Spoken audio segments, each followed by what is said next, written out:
listening to the Daily Yogi podcast. Every weekday, I'll share timeless yogi wisdom in bite-sized relatable lessons you can apply immediately to help you expand your perspective on life. In 1995, as Chris Williams surveyed the wreckage that had moments before being his family car, he made a decision that defied human nature. His pregnant wife and 2 children lay dead, killed instantly by a drunk teenage driver. Most would have collapsed into the gravity well of rage, but Chris did something revolutionary. He forgave. In that moment, I realized the burden of hatred would become a second tragedy, one entirely self-inflicted, he later explained. What made this ordinary man capable of such extraordinary mercy? And what might the rest of us be missing about the true mechanics of healing? Hunters once used a simple but deadly trap for bears. They would suspend a heavy log above sweet honey. The bear, seeing the treat, would shove the obstacle aside to reach the reward. The log would swing back, striking the animal. Increasingly agitated, the bear would push harder each time, causing the log to hit with greater force until the repeated blows proved fatal. This trap mirrors how we often respond to offense. Someone hurt us, we retaliate, they escalate. An ancient algorithm of revenge embedded in our brains.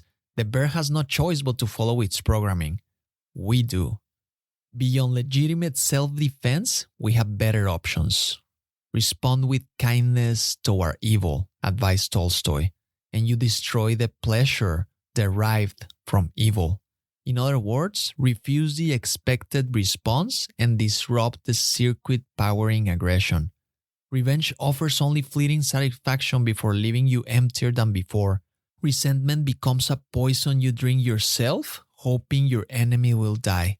You become prisoner of your grudges. You develop what Nietzsche called resentment, a self-defeating force that consumes you from within.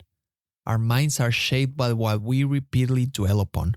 Those who rehearse grievances transform themselves into vessels of their own suffering. The pain loops back. The architecture of our thoughts becomes a prison, with walls maintained by our continued attention to injury. We build it brick by brick. Each remembered slight adds another layer. We lose access to wisdom and compassion, replacing them with the narrow vision of the wronged. The view shrinks, the world darkens, and we stand alone in cells of our own making. Yogi Ramacharaka warned, those who play the game of hate must not complain if they're hurt. Chris Williams, standing amid the wreckage of everything he loved, chose freedom instead of the bear trap. What will you choose when the log swings back your way? Thank you for listening. If you found value in today's episode, rate the show or share with a friend.